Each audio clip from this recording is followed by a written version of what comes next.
Apa yang dimaksud dengan gali lubang, tutup lubang? Terjebak dalam hal yang sama secara terus menerus. Saya tidak berbicara tentang utang. Walaupun itu harus dibayar. Tapi utang yang paling besar adalah ketidaktahuan kita pada jati diri kita sendiri. Dulu kita pernah tahu siapa Tuhan kita. Dan kita pernah bersaksi saat ditanya oleh Allah, alastu birabbikum. Dan saat itu kita semua serempak menjawab, qalu bala syahidna. Ya, aku menyaksikan.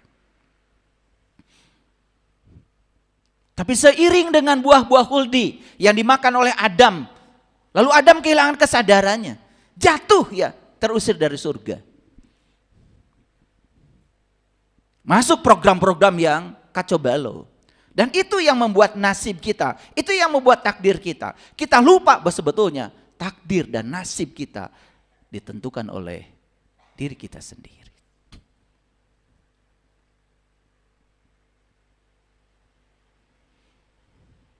Jadi gali lubang tutup lubang itu artinya terjebak dalam hal yang sama secara terus menerus.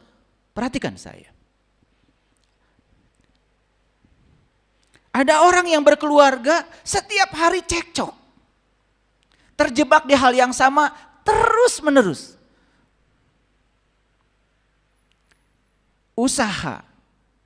Terjebak pada hal yang sama terus menerus. Bahkan kita tidak sadar. Apa yang kita tidak suka dalam hidup datang terus menerus. Kok yang tidak saya inginkan kok datang terus menerus ya gitu. Kenapa datang terus menerus? Dalam hukum tarik menarik tidak ada yang datang padamu kecuali ditarik oleh kamu sendiri. Periksa pikiranmu, periksa perasaanmu.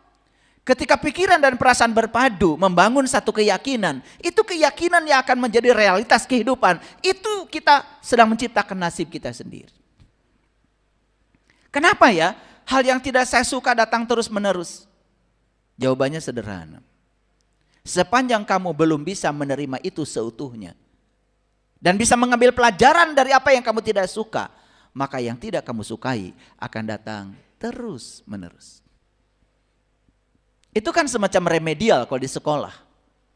Kalau kita belum lulus pelajaran matematika, ya, sub pelajaran berhitung, tidak mungkin dong dikasih pelajaran agama. Pasti yang akan diremedial yang itu. Makanya saya kasih tahu, sepanjang kita belum bisa menerima yang kita tidak suka, maka yang tidak kita sukai akan datang terus menerus. Lubang kita semakin besar? Semakin besar? Semakin besar. Itu namanya gali lubang, tutup lubang. Terjebak dalam hal yang sama secara terus menerus. Sudah tahu bahwa, oh sholat saya tidak mengubah perilaku saya. Oh kesombongan dalam agama saya tidak pernah mengubah perilaku saya. Ya sudah, rubah. Ada yang salah dalam diri kita, kan begitu.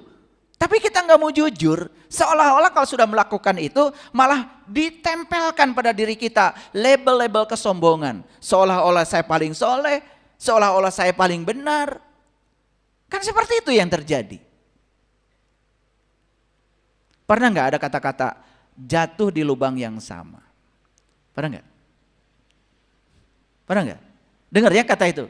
Jatuh di lubang yang sama. Apa artinya?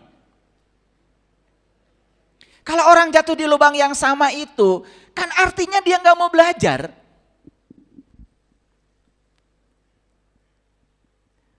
Kalau binatang jatuh di lubang yang sama, ya karena dia tidak berpikir. Tapi kalau manusia jatuh di lubang yang sama, kan disangsikan, ya, identitas kemanusiaannya. Betul nggak? Kadang-kadang ya, kita mau pasang jerat tikus aja, ya. Kalau tikusnya yang itu aja, dia tuh tahu ada jerat di situ, besok-besok nggak lewat situ. Tikus aja nggak pernah jatuh ke lubang yang sama. Ini yang mengaku dirinya lebih mulia dari tikus, ya. Tapi sering jatuh ke lubang yang sama. Aneh ya. Yuk sekarang sadari. Bapak Ibu, banyak gak pelajaran dari Allah dalam kehidupan ini? Banyak ya. Dari sejak tadi pagi sampai sekarang jam 10:04 ini, pelajarannya banyak sekali. Apa yang kita lihat, apa yang kita dengar, apa yang terjadi pada diri kita, semua itu adalah pesan-pesan semesta yang harusnya ditangkap sebagai model, bentuk, metode pembelajaran buat kita. Oke, sampai di sini mengerti? Baru judulnya aja. Judulnya aja harus saya jelaskan supaya panjang, supaya semuanya clear. Coba kita masuk ya pada penggalan-penggalan peristiwanya. Ini Quran surat At-Taubah ini, surat 9 ayat 17.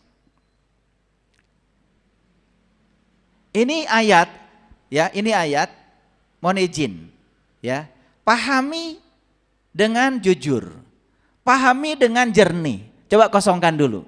Kalau pernah membaca ayat ini dengan penafsiran yang lalu, udah lepaskan dulu. Kali ini semoga ada sesuatu yang menyelinap, yang baru, pemahaman yang lebih dalam lagi. A'udzubillahi minasyaitonirrajim, bismillahirrahmanirrahim. Maka lil musyrikin ayamuru masajidallah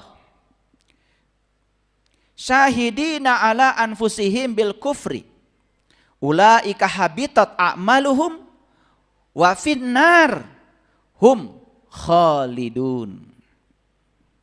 Ini udah saya coba lihat ya bahasa Arabnya dan kemudian bahasa terjemahannya. Jadi ini udah saya coba klopkan ya. Maka nalil musyrikin ya, tidak pantas orang-orang musyrik ayamuru masajidallah, memakmurkan masjid Allah.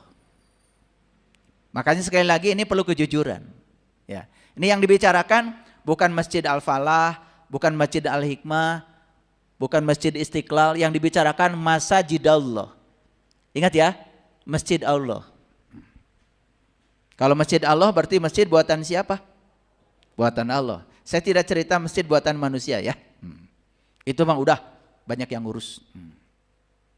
Ini yang saya bicarakan masajidallah. Kan kita ini kadang-kadang aneh ya. Aneh ya.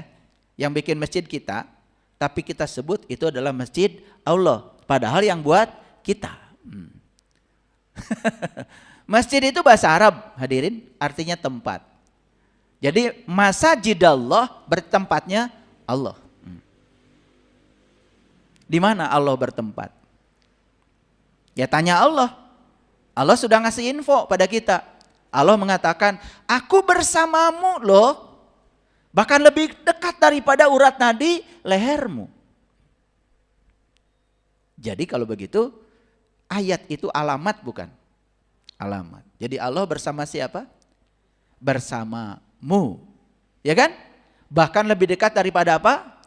Urat nadi lehermu. Betul nggak? Iya.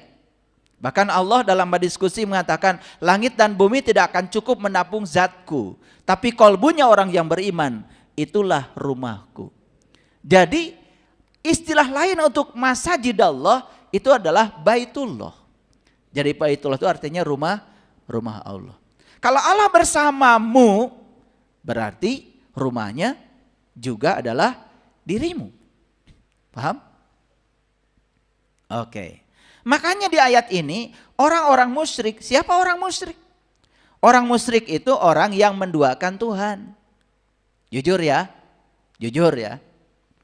Takut kehilangan Allah atau takut kehilangan deposito? Jujur ya. Jujur ya. Saya jarang ya ada orang stres karena takut kehilangan Allah.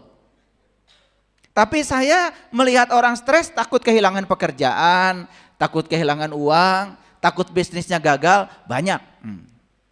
Kira-kira dia menempatkan Allah di atas atau di bawah? Nih saya kasih tahu, siapapun yang menempatkan Allah selalu di bawah dari segala yang kita banggakan, siap-siap aja bangkrut. Saya baru saja ngasih pelatihan kemarin di Kediri. Ada karyawan dikumpulkan yang punya perusahaan, lalu saya kasih pelatihan. Pertanyaan saya sebelum saya memberi pelatihan itu, kenapa kalian bekerja? Itu pertanyaan saya. Jawabannya apa? Kalau saya nggak kerja, saya nggak punya uang. Kalau saya nggak punya uang, saya nggak bisa nyekolahin anak. Kalau saya tidak punya uang, saya tidak bayar cicilan. Kalau saya nggak punya uang, saya tidak bisa makan. Kesimpulannya, mereka bekerja karena takut sesuatu. Setuju? Jadi apa yang menggerakkan dia? Allah atau ketakutan? Tidak ada satu karyawan pun yang mengatakan, saya bekerja karena saya percaya. Saya ada di perusahaan ini direncanakan oleh Allah, dan saya di perusahaan ini diberi daya oleh Allah untuk menjadi kepanjangan tangan Allah, menyampaikan cinta kasih Allah lewat keahlian yang Allah titipkan pada saya. Gak ada.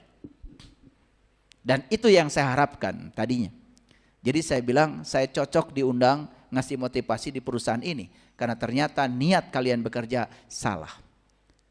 Jadi kalau niat bekerja karena uang, berarti uang di atas Allah. Tapi kalau niat bekerja karena ingin menjadi kepanjangan tangan Allah, menjadi pelayan Allah, melayani orang-orang yang butuh pertolongan Allah lewat peran saya, apakah tidak dapat uang? Bisa jadi uangnya melampaui yang dia pikirkan. Itulah rahasianya wa yarzuqhu min haitsu la yahtasib. Ini saya bicara pengalaman, karena saya pernah bekerja di mana-mana. Ya, tapi kalau saya cerita pengalaman ini terlalu banyak, nanti habis waktu. Jadi apa yang saya sampaikan ini pengalaman. Saya pernah bekerja untuk uang. Saya punya rumah banyak, saya punya emas banyak. Alhamdulillah, semuanya ludes. Dan kemudian saya tafakur ke dalam. Kenapa ini semua pergi? Ternyata hukum tarik-marik mengatakan, begitu uang ditempatkan di atas Tuhan, maka uang tidak rindu lagi bersama kamu. Itu baru saya temukan jawabannya setelah saya mengalami kebangkrutan. Sampai di titik nol. Bahkan punya mobil satu-satunya, dipinjam tetangga, sampai sekarang gak balik. Memang harus habis itu. Dan semua yang saya ambil karena menempatkan uang di atas Tuhan, semuanya pergi. Setelah itu kemudian saya bekerja. Saya ingin menjadi pelayan Tuhan di dalam kehidupan ini. Termasuk sekarang di sini saya berdiri, saya duduk di sini. Izinkan ya Allah, saya ingin menjadi kepanjangan tangan-Mu, menyampaikan cinta kasih-Mu pada orang-orang yang butuh pertolongan. Jadilah kepanjangan tangan Allah. Tidak merasa hebat, tidak merasa punya apa-apa, tidak merasa tahu apa-apa, tidak merasa bisa apa-apa, bahkan kita tidak akan pernah merasa siapa-siapa. Lepas semuanya. Tidak perlu atribut apa-apa. Tidak perlu gelar ini, gelar itu, gak perlu. Lepaskan semuanya. Tidak perlu atribut baju apa-apa. Pakai baju ya biasa aja. Yang penting pakai baju, sopan. Batik kan? Bagus gak batik saya? Bagus. Asli buatan Indonesia. Bukan buatan Arab nih, Indonesia. Batik badan titik. Makanya ba itu cuma 2. Ya, kayak mangkuk kosong di bawahnya titik. Titiknya masih di luar tuh. Makanya coba usahakan supaya titiknya masuk ke dalam. Begitu masuk ke dalam namanya jadi nun. Betul nggak? Makanya ba tu baitullah, nun tu nurullah. Temukan cahaya Tuhan dalam baitnya. Nanti masjidmu jadi makmur. Jadi hakikatnya masjid, masajidallah, sebetulnya adalah diri kita sendiri. Suka mendengar perintah Allah dari sini? Suka mendengar seruan Allah dari sini? Ada? Coba, suka menyeru nggak Allah? Jangan bohong. Itu namanya azan. Itu azan itu. Itu mendengarkan suara azan. Allah yang menyeru. Jangan bohong.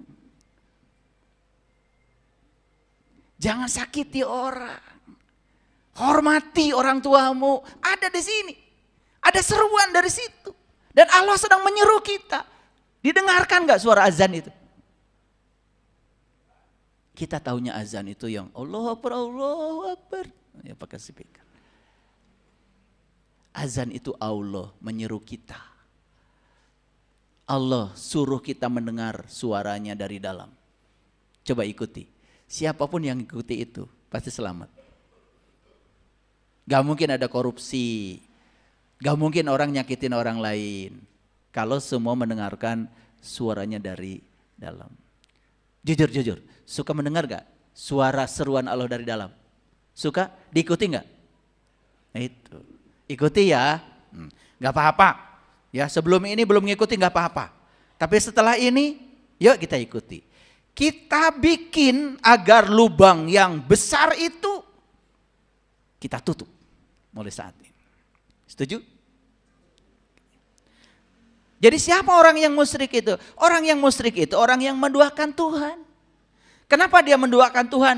Gara-gara satu, dia belum tahu dan kenal kepada Tuhan. Jadi penyebab dari syirik. Syirik itu perbuatannya, musyrik itu nama orangnya. Orang yang musyrik itu karena dia masih melakukan tindakan syirik. Syirik itu menduakan Tuhan. Gara-gara satu. Apa itu? Tidak tahu Tuhan. Makanya itulah yang disebut dengan lubang besar, dosa besar. Maka di Quran dikatakan innallaha la yaghfiru ayyushraka bih wa yaghfiru ma dzuna dzalika liman yasha. Sesungguhnya Allah tidak akan pernah mengampuni dosa syirik, tapi Allah sudah mengampuni dosa apapun yang selain dari syirik.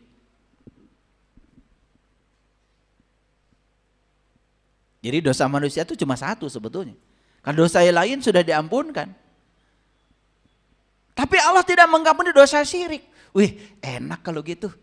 Ya sudah kalau gitu saya mau nyuri aja. Dan pasti diampunkan. Nyuri itu akibat syirik. Karena azan, suara seruan Allah dalam dirinya gak dia dengar. Coba kalau orang mau nyuri pasti ada ngingetin gak di dalam. Jangan, ini bukan punyamu. Ada gak? Ketika dia melakukan, jadi sebenarnya mencuri itu anaknya dosa syirik. Wah kalau begitu sudah saja saya berzina aja. Karena yang tidak diampunkan dosa syirik kan.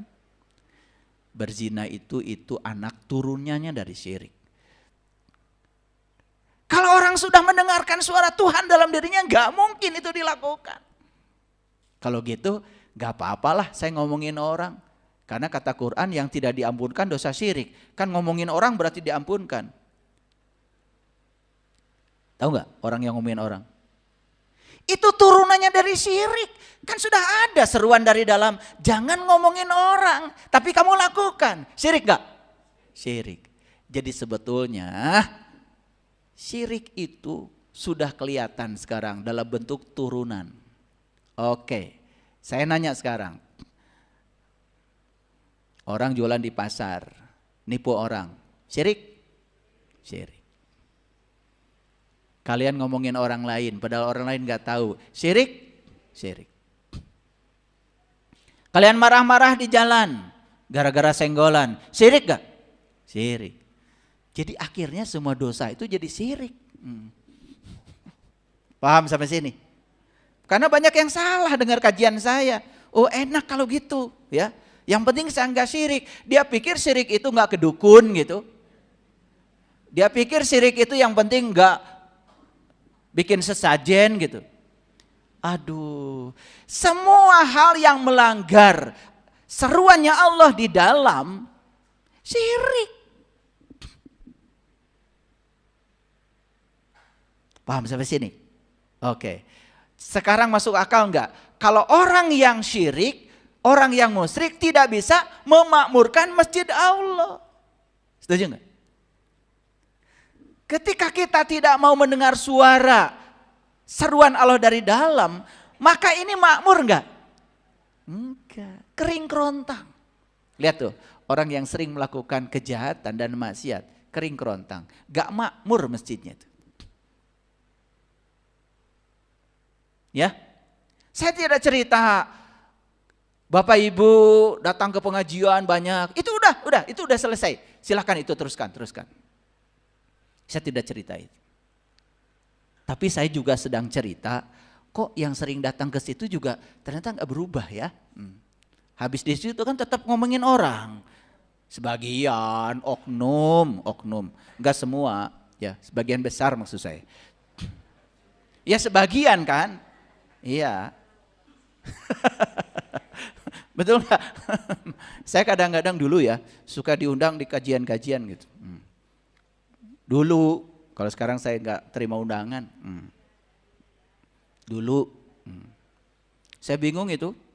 Ternyata di pengajian ada geng-gengan itu. Iya, geng ibu-ibu ini, geng ibu-ibu ini, geng ibu-ibu ini. Wah, saya juga kaget itu. Kaget itu. Karena apa? Geng ini curhat sama saya. Geng ini curhat sama saya. Geng ini membicarakan geng ini. Padahal di satu pengajian. Seragamnya sama, Bu. Bingung saya itu. Ya, makanya saya gak mau lagi datang ke situ. Cuman karena ikhfa dan idghamnya salah aja itu bikin geng baru itu. Karena suaranya falas bikin geng baru itu. Ini geng ibu-ibu yang suaranya bagus gitu kalau ngaji. Ini geng ibu-ibu yang falas. Itu ada gengnya itu. Bukan membantu yang falas. Ini yang merasa dirinya sudah hebat ini malah menjelekkan yang ini. Bingung saya ngaji apa itu. Oke, bisa teruskan? Ini agak lama ya bahas ayat ini karena supaya tidak salah paham. Tapi ngerti ya, ulangi. Tidaklah pantas orang-orang musyrik itu memakmurkan masjid Allah. Setuju ya? Sepanjang kita masih syirik, masih menduakan Tuhan, sepanjang itu kita tidak akan bisa memakmurkan masjid Allah ini. Makanya apa yang terjadi? Maaf ya, yang tidak makmur masjidnya, menakutkan. Wajahnya serem. Maaf ya ini. Aduh, saya suka serem gitu loh lihatnya ya. Itu. Ya kalau di sini kan semua kelihatan seperti soleh. Betul nggak? Ini sekarang nih, yang di sini kan semua kelihatan seperti sabar. Seperti kan? Betul nggak? Kan sebetulnya aslinya kalian itu ketika berhadapan dengan kehidupan nyata. Di rumah, di jalan, kelihatan tuh. Betul nggak? Coba lihat tuh. Kalau orang yang gampang marah, itu gak makmur itu masjidnya. Orang gampang tersinggung, gak makmur masjidnya. Orang yang suka ngata-ngatain kata-kata kotor, gak makmur masjidnya. Yang makmur itu di dalamnya kaya dengan sifat-sifat Allah.